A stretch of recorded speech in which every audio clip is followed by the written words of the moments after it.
인간이 두려움을 느끼기 시작한 게 언제부터였을까?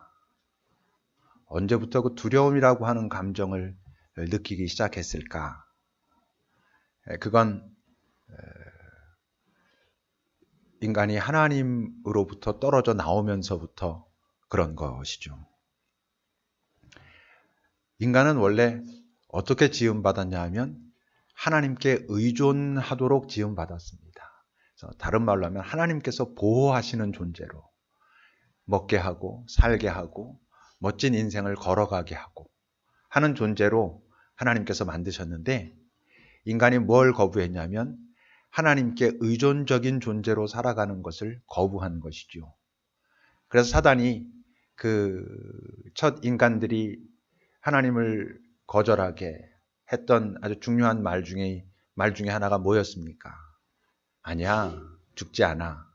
네가 이것을 먹으면 하나님처럼 된다. 그 이야기에 보니까 진짜 그럴 것 같아서 먹지요.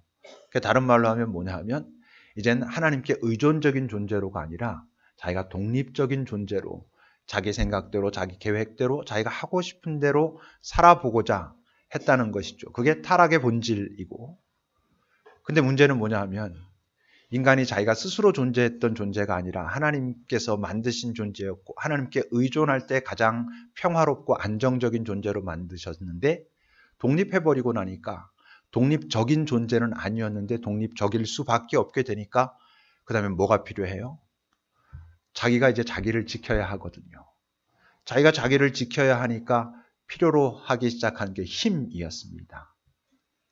근데 그 힘이라는 것이 항상 상대적인 것이거든요. 6살짜리 꼬마가 3살짜리 꼬마를 보면서 그렇게 위협을 느끼거나 두려워하진 않는데, 그 6살짜리 꼬마가 8살 정도 되는 형을 보면 뭔가 위협을 느낄 수 있단 말이죠. 그러니까 독립적으로 살고 싶은 그 마음으로 이젠 자기가 자기를 보호해야 한다고 하는 그 책임감으로 힘을 구하고 이러는 속에서 인간은 두려움이라는 것을 이제 알기 시작했습니다. 근데 힘을 가지면 두려움이 없어지나요? 그래서 사람들이 참 무던히도 힘을 추구하죠. 그 힘이란 게 지금 이 사회에는 그게 돈일 수도 있고 권력일 수도 있고, 어떤 사회에서는 그것이 명예일 수도 있고 가문일 수도 있고 여러 가지가 있을 수 있는데, 그것을 가져도 두려움이 없어지지 않는 이유는 무엇입니까? 인간이 가지고 있는 그 두려움의 가장 깊은 뿌리는 죽음에 대한 두려움이거든요. 내가 나를 보호해야 한다라고 하는 그 많은 것들 중에서 저 깊숙한 뿌리 속엔 그 죽음에 대한 그 두려움이 있는데, 그건 자기가 어떤 힘을 가진다고 해서 해결되는 문제가 아니니까 결국 인간은 그 두려움으로부터 온전히 자유로워질 수가 없었다고 하는 것이죠. 오늘 우리가 읽은 본문은 이제 예수님께서 부활하셨다는 소식은 들었는데 아직 거기에 대한 분명한 어떤 확실한 뭐가 있지 않아 가지고 여전히 두려워하고 있는 제자들의 모습입니다. 그 20장 19절을 보시면 이날 곧 안식 후 첫날, 그러니까 뭐예요? 주일입니다. 금요일 날 돌아가시고 토요일이 안식일이고 안식 후 첫날이니까. 근데 안식 후 첫날 새벽에 부활하셨는데 오늘의 시각은 저녁 때라 그랬으니까 부활했다는 얘기는 지금 들은 상태입니다. 근데 아직 확실치가 않은 거예요. 근데 그들이 어떻게 하고 있었다고? 제자들이 유대인들을 두려워해서 모인 곳의 문들을 다 꼭꼭 닫고 있었습니다. 이 두려움도 결국 무엇입니까? 자기 보호 본능으로부터 오는 그런 두려움이지요. 상실감. 지금까지 자기 선생님, 꽤 많은 모든 것을 갖고 있고 능력도 있어 보이는 분이랑 같이 있을 때 나름 안정감이 있었거든요. 근데 그분이 어처구니 없는 모습으로 죽어갔습니다. 다시 살아나셨다라는 얘기는 들었지만 아직 확실하지 않습니다. 그러니까 그들이 두렵습니다. 미래에 대한 두려움도 있고, 물론 자기네들의 목숨, 생명에 대한 두려움도 있는 것이죠. 근데 지금 그 자리에 부활하신 예수께서 오신 것입니다. 19절 뒷부분에 보면 예수께서 오사 가운데 서서 이르시되 너희에게 평강이 있을지어다 하십니다. 지금 이 자리에 나타나신 예수님은 지난 3년 동안 봐왔던 그 예수님과는 다르게 지금 나타나신 것이죠. 어떻게 다르게? 지금까지 그냥 예수님과 같이 있었거든요. 근데 불과 며칠 전 이분이 십자가에서 정말 어처구니 없이 죽어가는 모습을 이들이 다 봤거든요. 근데 지금 그분이 분명히 그를 내려가지고 장사까지 지낸 그것을 자기네들이 다 알고 있는데 이분이 나타나신 것입니다. 그러니까 이 죽음의 문제를 뛰어넘은 어떤 존재가 지금 나타난 것이죠. 그래서 도마 같은 경우는 그 자리에 없었기 때문에 나는 못 믿겠어 이렇게 말하기까지 하지 않습니까? 이제 그분이 나타나셨습니다. 나타나셔서 뭐라고 말씀하십니까? 너희에게 평강이 있을지어다 하십니다. 문제는 그렇게 부활하신 예수님이 나타나서 평강이 있을지어다 말씀만 하시면 그 말만 들으면 확 평강 이렇게 되냐는 것이죠. 그렇지 않습니다. 여기 있는 모든 분들은 아마 대부분의 분들은 예수님께서 부활하셨다라는 것을 들었거나 인식하거나 아니면 인정하거나 이러지 않습니까? 대부분. 그래서 우리가 오늘 부활주일에 이렇게 모여서 함께 예배하지 않습니까? 그런데 이 하나님의 말씀이 끊임없이 우리에게 평화가 있어라, 샬롬, 또 우리가 서로도 주님의 평안을 빕니다. 이렇게 말하지만 그렇게 말하고 그것을 듣기 때문에 내가 평화로워지냐는 것이죠. 그렇지 않습니다. 왜냐하면 이 평강이라고 하는 그 의미를 알아야 그게 해결이 됩니다. 평강이라고 하는 헬라어 단어가 에이레네라고 하는 단어인데 그 단어는 뭐 고요, 안식 이런 의미가 있습니다. 그런데 거기에 아주 숨겨졌다는 것은 그냥 놓치기 쉬운 또 아주 중요한 의미가 있는데 그 에이레네라고 하는 단어 속에는 하나가 되다 이런 의미가 있습니다. 그러니까 예수님께서 너희에게 평강이 있을지어다라고 할 때 그 평강이 실제적인 것이 되려면 그 평강을 선포하는 그분과 연합될 때 가능하다는 것이죠. 사람끼리도 마찬가지죠. 내가 뭐 예를 들어서 민지 자매한테 민지야 내가 가지고 있는 이 평화를 너랑 나누고 싶다. 내가 이렇게 말한다고 민지가 그 평화를 누릴 수 있습니까?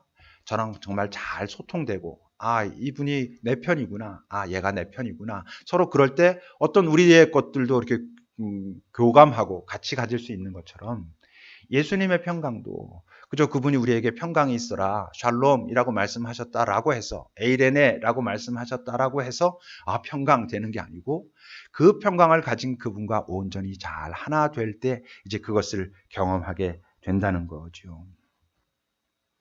그러니까 잘 보세요. 두려움은 처음에 어떻게 시작했다고요? 하나님과 분리되면서 우리에게 시작됐습니다. 평강이 무엇입니까? 두려움의 소멸이지 않습니까? 안정감, 안도감, 괜찮구나 라고 하는 그것은 어디에서 온다고? 다시 그분과 연합하는 데서 그 평강이 온다고 하는 거죠. 그 평강을 경험하게 될 때, 그 안도감을 경험하게 될 때 우리에게 다가오는 그 감정이 뭐냐 하면 그게 바로 기쁨입니다. 20절을 보시면 이 말씀을 하시고 손과 옆구리를 보여주시니 제자들이 그 주님을 보고 기뻐했다라고 말합니다. 그 안정감, 그 평강 속에서 오는 그 올라오는 감정, 그것이 기쁨이라는 거죠. 근데 이제 문제는 우리가 오해를 하는 게 있어요. 뭐냐면 기쁨이라는 것에 대한 오해입니다. 이 세상에서 말하는, 그러니까 하나님을 알지 못하는, 하나님의 인도와 보호를 경험하지 못한, 부활의 주님을 만나지 못한, 그런 비슷하게 여러 가지 설명할 수 있겠습니다. 이 세상이라고 그냥 그것을 말할 때, 이 세상이 말하는 기쁨은 슬픔의 반대 개념입니다. 슬픔이 없을 때 기쁨이 있습니다. 그런데 여러분, 우리 주님께서 우리에게 주시는 평강으로 말미암은 그 기쁨은 슬픔과 떨어진 단어가 아닙니다. 그 기쁨을 정말로 잘 경험하게 되면 그 기쁨은 어디로 흘러가게 되어 있냐면 이 세상이 가지고 있는 슬픔으로 흘러가게 되어 있습니다. 그래서 예수님은 평화로운 분이셨고 기쁨이 충만한 분이셨잖아요. 그럼에도 불구하고 그분에게는 항상 슬픔이 있었습니다. 어떤 슬픔? 이 훼손된 세상에서 살아가고 있는, 어떻게 사는 것이 바른 것인지 갈 바를 알지 못하고 인생의 목표와 목적을 제대로 알지 못하고 살아가고 있는 인간과 이 세상을 보시면서 가지셨던 슬픔이 있었죠. 그 슬픔의 밑바닥에는 아버지와 하나 된 안정감 또는 기쁨, 평화, 그것이 있었던 것을 우리는 알 수 있습니다. 처음에 시작할 때 물었지만 부활주일입니다. 여러분들은 부활주일에 지금 이곳에 있어서 정말 기쁜가 하는 것을 생각해 보셔야 됩니다. 부활주일이니까 기쁘다면 그건 그냥 부활하신 예수님을 축하하는 것에 불과합니다. 부활하셨습니다. 찬양합니다. 놀랍습니다. 대단합니다. 그런데 주님께서 우리에게 기대하시는 부활의 기쁨이란 그분이 부활하셨다는 사실을 높여드리고 찬양하고 하는 것이 아니고 그분이 부활하셨다는 사실이 내게 준 어떤 기쁨이 있는 것, 그것이 나와 관련된 어떤 사건이 되었기 때문에 내게 만들어진 기쁨이 있는 것을 그분이 기대하시는 것이지, 그저 그분이 부활하셨다는 것을 우리가 기뻐하고 찬양하고 그럴 것 같으면 무슨 이벤트를 행하시는 것도 아니고 무슨 쇼를 하시는 것도 아니고 무슨 의미인지 여러분들 아시겠습니까? 그런데 나에겐 그렇다면 부활의 기쁨이 있는가? 그저 예수님 부활하셨습니다. 축하합니다. 찬양합니다가 아니라 그분의 부활이 나에게 만들어 주신 그 기쁨이 존재하는가라는 것을 그럼 알아보는 방법은 뭐겠어요? 그건 앞에서 말한 것처럼 내게 이 세상에 존재하는 아픔, 슬픔에 대한 내 마음의 흐름이 있는가? 주님께서 내게 허락하신 이 안도감, 주님이 나를 구원하셨구나, 나를 사랑하시는구나, 나를 보호하시는구나 라고 하는 그 안도감이 기쁨과 감사가 되어서 내 주변을 바라보며 아프고 슬픈 자들에게 그 마음이 잘 흘러가는가? 이걸 확인해 보면 그 부활의 사건이 나의 사건인지 그저 부활하신 예수를 내가 알고 있다라고 하는 그냥 그런 나의 지적인 사건인지 우리가 알 수 있습니다. 여러분들 스스로도 한 명 한 명 잘 검토해 보셔야 됩니다. 검증해 보셔야 됩니다. 나는 예수가 부활했다는 사실이 기쁜 것인지 그분의 부활이 내게 가져다 준 그것 때문에 내 안에서 기쁨이 올라오는 것인지 확인해 보아야 된다는 거지요. 그러니까 어떻다고요? 그 기쁨이 있다면 이 세상을 향한 슬픔, 다시 말하면 예수님이 이 땅에 사시는 동안 가지셨던 그 연민과 그 안타까움이 우리 안에도 있을 거라는 거죠. 이 세상이란 어떤 거라고요? 구체적으로 말하면 이렇게 말할 수 있습니다. 부활의 예수를 알지 못하는 사람들이 가질 수밖에 없는 그 한계, 그 슬픔, 또는 부활의 예수에 대해서 알고 있어도 그 부활의 예수를 누릴 수 없는 사람들의 슬픔이 있습니다. 여기 우리가 지금 여러 사람들이 앉아 있지만 이 중에 어떤 사람들은 어떤 순간 어떤 상황이 되면 내가 부활의 예수를 알고 있고 그 부활의 예수께서 내게 주신 안정감이 그래도 꽤 있었던 것 같은데 어떤 순간 그 안정감조차 다 없어져서 부활 자체가 그저 들었던 이야기로만 내게 실제적인 것이 아닌 그렇게 변해버리는 순간들이 있거든요. 그럴 때면 어떤 것이 필요하다는 거예요. 우리 중에 또 누군가는 지금 그 부활의 기쁨이 내 안에 실제적으로 존재해서 그렇다면 어떻게 될 거라고 그런 사람들을 보고 그들에게 다가가서 그들과 함께 있을 수 있게 된다는 것이죠. 작년 4월 16일은 교회력으로 말하면 여러분 아시겠지만 작년 고난주간 수요일이었습니다. 금년은 지난 주간이 고난주간이었잖아요. 4월 16일이 고난주간의 수요일이었습니다. 그때 이제 그런 일이 있고, 우리 전부가 많이 아파하고, 우리나라 전체가 애도하고, 그런데 이제 뭔가 이게 해결이 지지부진되고 막 그러면서 힘들고 아프고 사람들이 또 있고, 이러기도 하고 그러는 가운데서 우리가 12월 7일 날, 우리 그날 장로, 안수집사, 권사, 피택 선거 하던 날, 저녁 때 두 분 아이 어머니 오셨었죠. 우리 영만이 엄마랑 동영이 엄마랑 두 분이 오셔서 이렇게 이랬습니다, 저랬습니다. 이렇게 나눈 적이 있었죠. 이제 그렇게 그날 만나고 한 3달 조금 더 지난 3월 12일, 금년 3월 12일에 그 분들을 다시 만나러 갔었습니다. 안산으로. 근데 이제 그 두 분을 딱 만난 건 아니고 그 영만이 엄마랑 창현이 엄마라고 그 두 분을 만나서 인터뷰한 내용이 있습니다. 그 내용을 잠깐 보고 뭐 긴 얘기였지만 많이 이렇게 추려내고 아주 단순하고 담백하게 추려냈습니다. 잠깐 보고 우리 이야기를 계속 나눠볼까 합니다.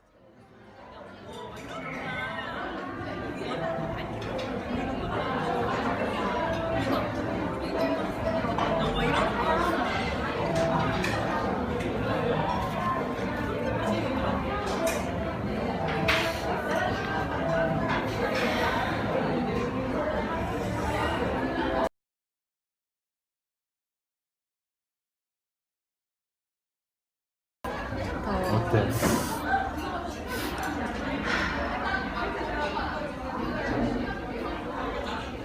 더 실감이 나기도 하고 더 실감이 안 나기도 하고 그러니까 아직까지도 믿어지지도 않고 그냥 아이만 옆에 없는데 그거를 어떤 느낌으로 표현할 수는 없지만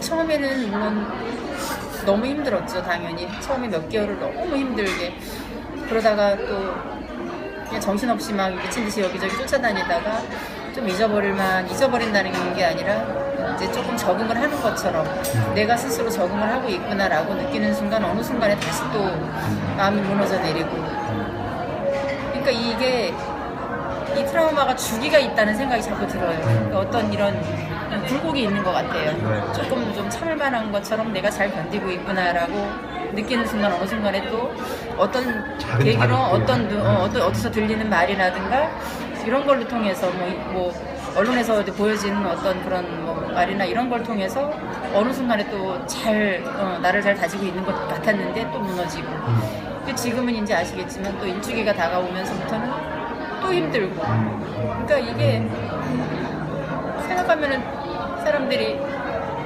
자식을 뭐 가슴에 묻는다 그러지만 가슴에 묻을 수 있는 것도 아닌 것 같아요.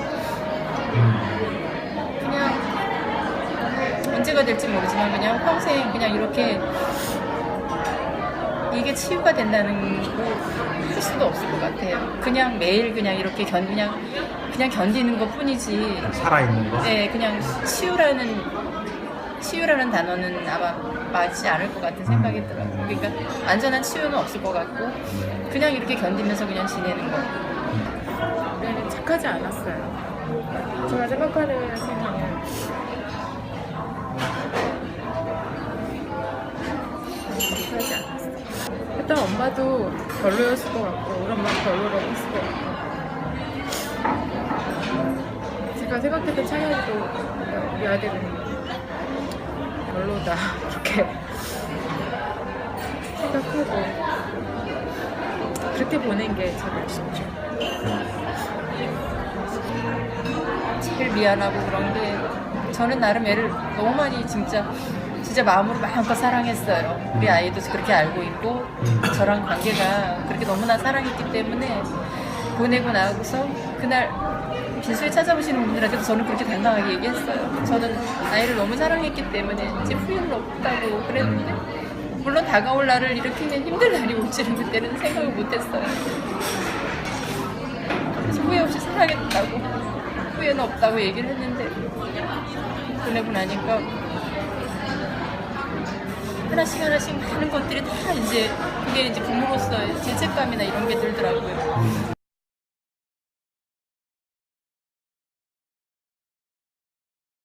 늘 집 밖에 나오면서 또 제 얼굴 표정을 제가 어떤 거라는 걸 제가 알아요. 그러면서 길에서 갑자기 누구 사람을 만나면 그냥 이렇게 밝게 이렇게 인사를 해야 되니까 내가 그렇게 갑자기 얼굴을 제가 바뀌고 있는 거를 제가 느낀다니까요. 길에서 사람을 만나거나 그러면 그러니까 저도 모르게 얼굴은 늘 이렇게 웅크리고 우울해 있는 거죠. 이 표정이 항상 어둡게 그거를 제가 많이 느껴요. 제가 느꼈어요. 그거를 갖다 몰랐었는데 길에서 누굴 만나면서 갑자기 얼굴을 밝게 이렇게 하면서 제가 사람한테 인사를 하려고 하면서 그 표정을 내가 이렇게 확 바꾸는 거를 제가 느끼겠더라고요. 그런 것도 되게 의식이 사실은 안 될 수가 없어요. 어디 가가지고 막 이렇게 누구랑 반갑게 뭐 웃고 막 얘기하고 하는 것도 어느 순간에 갑자기 그런 생각이 딱 들 때도 있어요. 다른 사람들이 뭐 보면 어떻게 생각을 할까? 어떻게 생각을 할까? 그런 게 되게 의식이 안 되지는 않아요. 솔직히 말씀드리면 그게 의식이 돼요. 그래서 그래서 누구 이렇게 뭐 많은 자리에서도 괜히 조금 그냥 표정 관리는 좀 해야 될 것 같은 그거를 내가 그런 걸 이렇게 가식적으로 보여주려고 하는 건 아니지만 그걸 느낀다고요. 그러니까 사람들이 나를 어떻게 바라볼까 이런 걸 느껴지기 때문에 그러니까 다른 사람들과 있을 때는 나의 이런 처신이나 이런 거를 저도 모르게 의식을 안 할 수가 없어요. 솔직한 말씀. 제일 안타까운 건 그러니까 저를 보셔도 아시겠지만 이게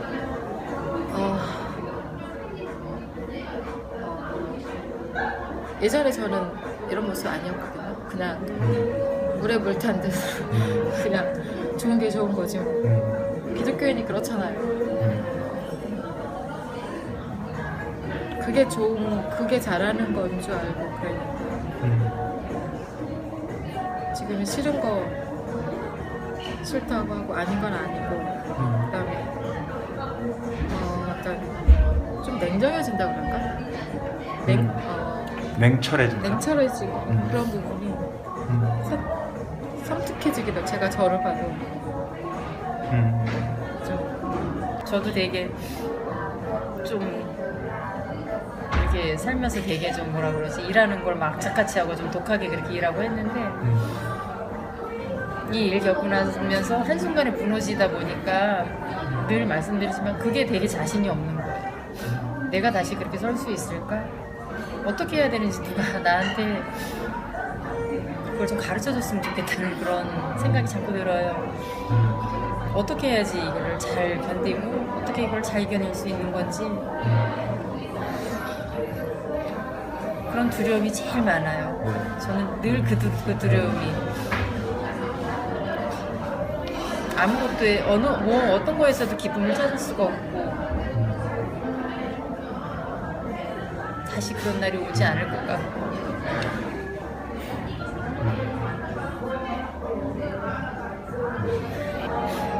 앞으로 다가오는 날들이 자신이 없어요. 천국이 그렇게 좋다 그러면 왜 이 땅에서 이렇게 고생을 하고 있나 그냥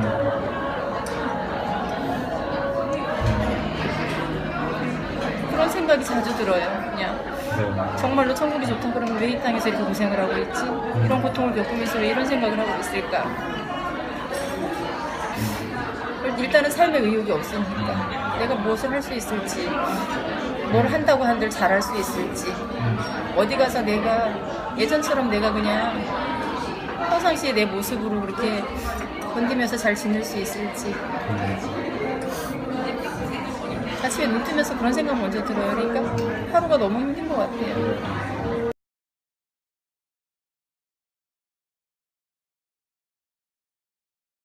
저는 아무 감정도 없었으면 좋겠다고 처음에 막 그렇게 기도했어요. 왜냐하면 엄마가 우리 영만이를 제가 그리워하는 것처럼 그곳에서 그 아이들이 가족을 그리워하고 그런다 그러면 그것도 너무 또 고통일 것 같아요. 그래서 이 땅에 있는 것처럼 이런 감정들은 아무것도 없었으면 좋겠다고 그냥 그저 행복하고 그냥 그랬으면 좋겠다고 그냥 외로운 감정 뭐 이런 그리운 감정 이런 건 없었으면 좋겠다고 저는 또 그렇게 기도를 한 적도 있어요. 한동안은 우리 아들이 거기서까지도 우리 가족을 그리워하고 외로워서 힘들어하고 그런다 그러면 또 힘들잖아요. 그러니까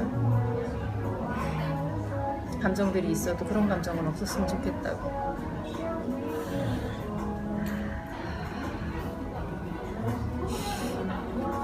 근데 저희가 괜한 걱정을 하고 있는 것 같아요. 지금 하나님 나라가 여기보다 훨씬 편안하고 행복하고 그런 곳이라고는 하지만 그냥 그렇게 혼자 떠내보내게 돼가지고 그렇게 괜한 걱정을 지금도 계속 하고 있어요. 이게 바보스러운 생각인지 모르는데 이 아이가 거기서 행복하게 잘 있을 거라고 믿음을 가지면서도 편안하게 잘 있었으면 좋겠다. 매일 그렇게 눈만 뜨면 기도하고 자기 전에 기도하고. 제가 많이 하는 건 제발 좀 불쌍히 여겨달라고 그거였는데 제가 오늘부터 창현이 방에 벽에다 써붙여요. 하나님 진실을 밝혀주세요. 날마다 써서 붙이기로 했어요. 창현이 방 벽에 가득 차고 넘칠 때까지. 지금 급한 거는 지금 그러니까 저희 가족 입장도 그렇고 저희 개개인도 생각을 해보면 실종자 찾는 거예요. 9. 그냥 영만이랑 우리 창현이가 운이 좋아서 먼저 나온 거지. 그 안에 영만이가 우리 창현이가 있을 수도 있거든요. 찾아줘야죠. 어떻게 그걸 돈이 많이 든다고 그런 말을 어떻게 할 수가 있어요. 거기에 어떻게 사람들이 동조할 수가 있는지 모르겠어요. 자기 일 아니라고. 인양해서 실종자 찾는 게 제일 급선, 제일 최우선적인, 제일 빨리 해야 할 일이에요. 이제 제가 두려운 거는 늘 그거였어요. 내가 이렇게 신앙을 제대로 못하고 있는 거에 대해서 이제 그게 두려운 거예요. 제가 신앙생활을 잘 못하고 있으니까 진짜 이제 이렇게다가 정말 천국에 못 가고 우리 아들 못 만날까봐 제일 두려운 거 그 생각만 드니까 그걸 또 이용을 해서 이제 그렇게 하나님을 제가 믿으면 안 되겠지만 그런 생각이 되게 많이 들었어요. 그래서 매일 그러니까 우리 아들이 마지막 남겨준 그 메시지를 저희 가족들이 잘 깨닫고 그렇게 해달라고 그런 기도하고 그리고 늘 하나님 안에서 위로와 평안을 받고 싶다고 그렇게 매일 기도를 그렇게 해요. 다른 기도는 잘 못하겠어요. 다른 건 다 못하겠고 그냥 오롯이 그냥 생각나면은 주님 안에서 그냥 주님 뜻대로 하나님 안에서 위로와 평안을 받고 싶다고.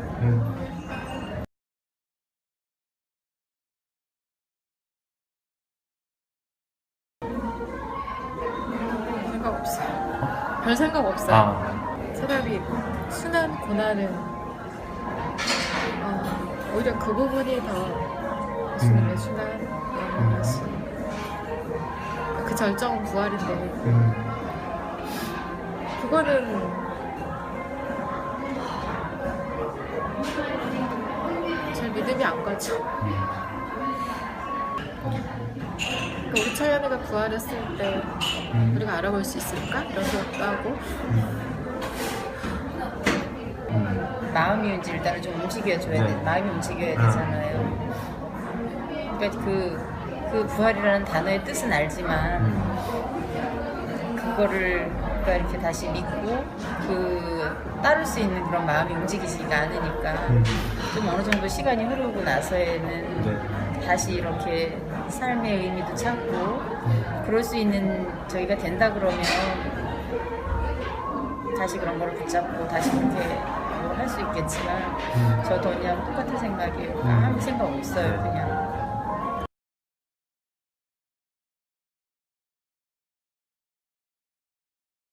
얘들아 니네는 그 자체로 너무 사랑스러워.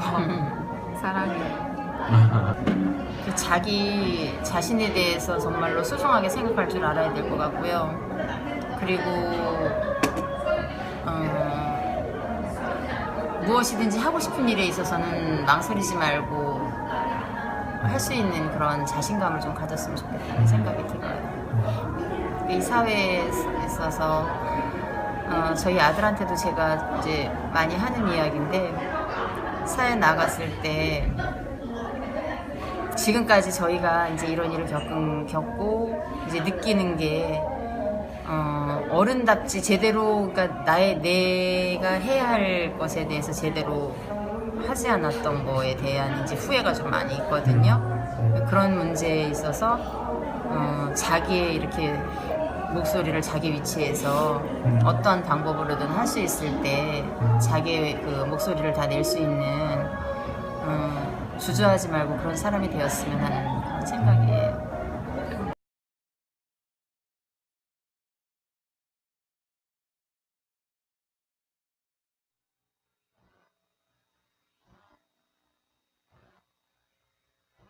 12일 날 인터뷰 가서 했고요. 그로부터 한 20일, 그러니까 바로 지난 목요일이죠. 4월 2일. 그때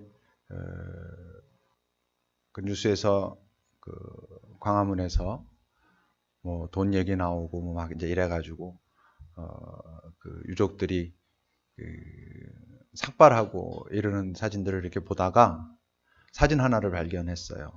그 사진 지금 있어요?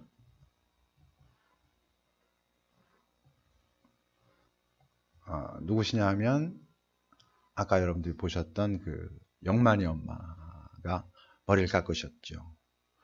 이제 어제 우리가 8명이 거기서 같이 안산에서 그 광명 그 장애인 복지관까지 한 24km 같이 걸어왔는데, 처음 출발할 때 그 옆에 앉아 계셨던 그 창현이 엄마도 어제 아침에 또 머리 삭발을 했어요.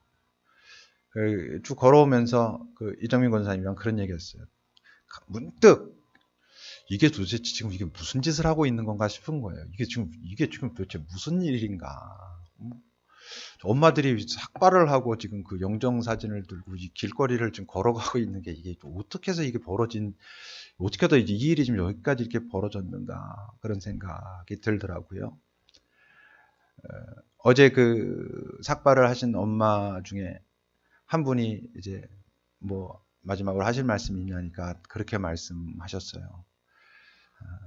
이제 자기가 머리까지 우리가 잘랐고 이제 우리한테 남은 건 심장 하나뿐이다, 그래요. 그 말은 어떻게 생각하면 되게 섬뜩한 무서운 이야기예요. 그분들은 물러서지 않아요. 이건 좀 달라요. 어떤 사람은 교통사고랑 비슷한 거 아니냐 그래요. 교통사고 나서 슬프죠. 슬픔은 없어지지 않아요. 문제는 잘 슬퍼할 수 있도록 도와줘야 되는 거잖아요. 교통사고가 났어요. 운전수가 잘못했어요. 그럼 뭐 그 사람이 잘못했다 그러거나 아니면 뭐 좀 벌을 받거나 그래도 애는 돌아오지 않아서 역시 슬프죠. 근데 지금 이거랑은 좀 다른 거예요. 그러니까 지금 이 문제는 슬픔을 없앨 수는 없고 잘 슬퍼할 수 있도록 해줘야 되는데 지금 그렇게 되고 있지 않은 거예요.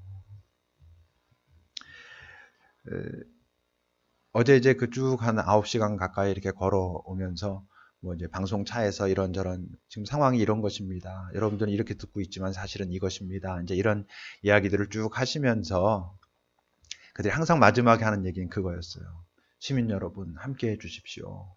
이 얘기였어요. 전부 결국 마지막에는. 무슨 뜻이냐면 지금 이 정부에서 하고 있는 이 여러 가지 모습들을 보면 잘 신뢰할 수가 없는 거죠. 그러니까 그분들은 정부를 신뢰하지 않아요. 어쨌건 지금. 그래서 그들이 그야말로 이제 국민들까지도 고개를 돌려버리면 그분들만 남잖아요. 그분들만 남으면 그야말로 이제 절망하는 거예요. 절망하면 아까 그 엄마가 말했다는 이제 한 가지밖에 남지 않았다라는 것도 던질 수 있는 거죠. 그건 이 나라를 우리가 살아가는 사람들로서 너무 큰 비극이잖아요. 그건 있으면 안 되는 일들이지요.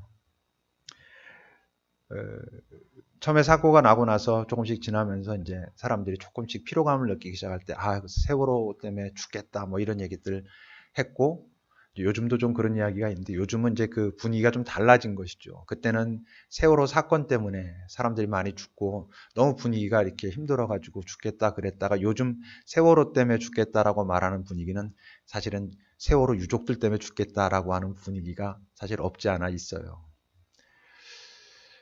이 세상 사는 게 다들 만만치 않고 힘드니까 그게 참 힘들고 지치고 그럴 수 있을 것 같아요.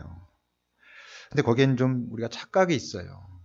세월호나 세월호 유족 때문에 사는 게 뭐 힘든 게 좀 더해진다라고 생각하는 거지만 어떤 분들은 먹고 살기 힘들다는 말씀도 하시는데 세월호 전에는 먹기 살기 좋았나요? 그래서 더 힘들다. 뭐 얼마나 더 힘들겠어요. 우리가 착각하는 거죠. 우리가 이 땅에서 먹고 사는 게 힘들고 세월호라는 사건 때문에 더 힘들고 이렇다라고 한다면 그건 그분들 때문이 아니고 세월호 때문이 아니고 크게 보면 이 세상의 그 시스템의 문제고 작게 본다고 한다면 대한민국 사회가 가지고 있는 시스템의 문제인 거잖아요. 그러니까 우리가 거기에서 자기도 모르는 사이에 책임 전가가 일어나는 거예요. 자기 책임도 있고 우리 본인들이 다 지금 내 삶의 자리에 대한 책임이 있는데 쟤네들 때문에 더 못 살겠다 자꾸 이러고 싶은 거예요. 그리고 짜증과 분노의 대상의 오류가 자꾸 생겨나는 거죠. 물론 뭐 그게 우리들 책임 아니겠습니까? 그야말로 이 큰 시스템이 움직여가면서 우리를 자꾸 그렇게 만들어가지요. 오늘 말씀 본문 그 20장 23절에 보면 예수님께서 그렇게 말씀하셨죠. 너희가 누구의 죄든지 사하면 사하여질 것이요 누구의 죄든지 그대로 두면 그대로 있으리라 라고 말씀하셨습니다. 이와 비슷한 그 뉘앙스로 마태복음에서는 예수님이 어떻게 말씀하셨냐면 너희들이 이 땅에서 풀면 하늘에서도 풀릴 것이요 이 땅에서 묶으면 하늘에서도 묶일 것이다 이렇게 말씀하신 것도 있지요. 뭐 단순히 이게 용서하고 아니면 죄를 사하고 이런 문제뿐만이 아니라 이 땅에서 너희가 아픈 사람들, 슬픈 사람들, 그 사람들을 잘 풀어주어야 하나님 나라에도 기쁨이 있다, 평화가 있다. 이제 그런 말씀과 다 있어요. 근데 오늘 본문에서 예수님이 말씀하시는 너희가 사람들의 죄를 사하면 너희가 이 땅에서 풀면이라고 할 때 너희가 누구예요? 이 너희는 부활의 예수를 경험한 사람들이잖아요. 부활의 예수를 경험해서 주님으로부터 빠져나와 있던 그 뭔가 자기가 스스로를 책임져야 된다고 하는 그것으로부터 다시 그분과 연합돼서 이젠 그분의 의지 밑으로 그분의 그 보호하심 아래로 다시 기꺼이 들어가게 된 그래서 갖게 된 안정감을 가지고 있는 사람들에게 이제 너희들에게 그런 기쁨이 생겨난다고 한다면 그 기쁨은 이 땅에 아픈 자, 슬픈 자, 눌린 자들에게 흘러가게 될 거야 라고 말씀하시는 거거든요. 너희들이 가서 그것을 풀지 않으면 아무도 이 세상에서 그것을 풀 수 있는 사람이 없다라고 우리에게 말씀하시는 것입니다. 아까도 말씀드린 것처럼 예수의 부활이라고 하는 것이 예수님은 부활하셨습니다. 축하합니다. 감사합니다가 아니라 그것이 내 사건이 되는가를 잘 살펴보려면 내 안에 그게 있는가? 그 슬픔이 있는가? 그 안타까움이 있는가? 그거를 여러분 꼭 살펴보아야 되는 것이죠. 우리에게 허락하신 기쁨, 감사, 안정감 이것은 우리 안에 머무르는 것을 주께서 말씀하신 게 아니고 흘러가서 이 땅에 아픈 자, 눌린 자들한테 흘러가기를 바라시기 때문에 그 안정감을 가진 자들을 여전히 이 땅에 살려 놓으신 것 아니겠어요. 아까 영만이 엄마가 천국이 좋다면 빨리 거기 가야 되는데 저분이 저럴 때 이 땅에서 천국을 맛보고 있는 자들이 저분들과 같이 함께하고 이러는 여러분 극한의 고독과 아픔과 상처와 외로움에 처해 보셨습니까? 여러분 그런 상황이 되면요 정말 내 편인 사람 한 명만 있어도 여러분 숨을 쉴 수 있어요. 그분들이랑 어저께 그래 쭉 걷고 제가 이제 휴대폰 배터리가 다 떨어지고 그래서 이렇게 연락을 할 수 없어요. 꽤 많은 사람들이 모였었거든요. 그 광명 장애인 복지관까지 가서 뭐 이렇게 우리가 들고 오던 거 이제 드릴 것들은 드리고 이렇게 만나지 못하고 와서 집에 와가지고 이제 문자를 드렸어요. 두 분한테. 뭐 배터리도 떨어지고 뭐 복잡해서 만나지 못하고 그냥 왔습니다. 그분들은 지금 또 걷고 있어요. 어저께 한 9시간 걷고 오늘도 아침 10시서부터 오늘 5시까지 저 광화문 향해서 또 걸어가고 있죠. 뭐 어저께 걸었던 사람들 다 죽겠다고 오해하자면 오늘 교회 못 올지도 모른다고 어저께 갔다가 오늘 지각했어요. 조금 지각했지만 그분들은 지금 또 걷고 있어요. 우리처럼 그 전날까지 그래도 꽤 뭐 나름대로 먹고 싶은 거 먹고 자고 싶은 거 자고 그러지도 못한 거죠. 근데 그분들이랑 이렇게 나가는데 그런 얘기해요. 이렇게 몇 분이라도 우리와 함께 하고 계시는 분들이 있기 때문에 우리가 이렇게 하고 있습니다 라고 해요. 그분들은 정말 돈 달라고 그러고 뭐 어떻게 하려고 그런 거 전혀 아닌 거잖아요. 그러니까 이게 자꾸만 왜곡하고 이러면 안 돼요.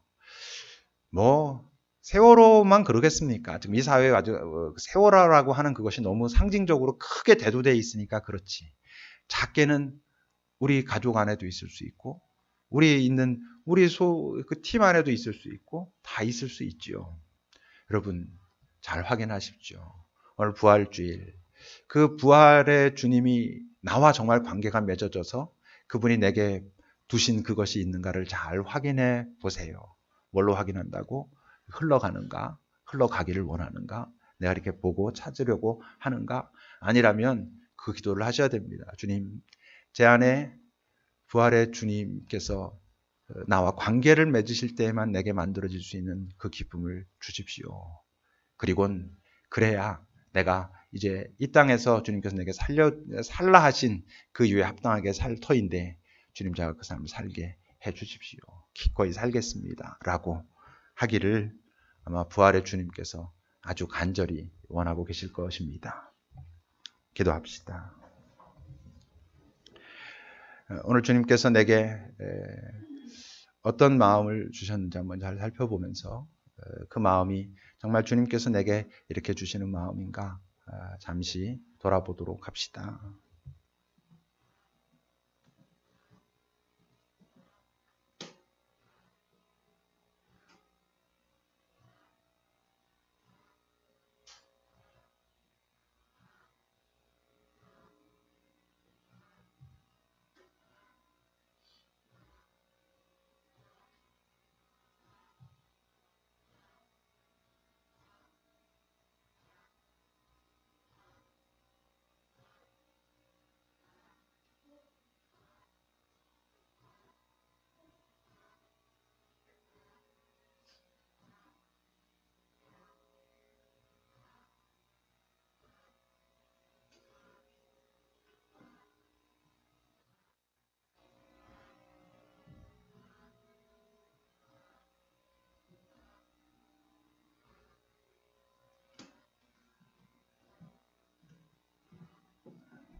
주님께서 부활하셨으므로 이제 우리가 부활의 빛으로 주님의 고난도 이해되고 이 땅에 오시는 그 과정들이 이해될 수 있었습니다.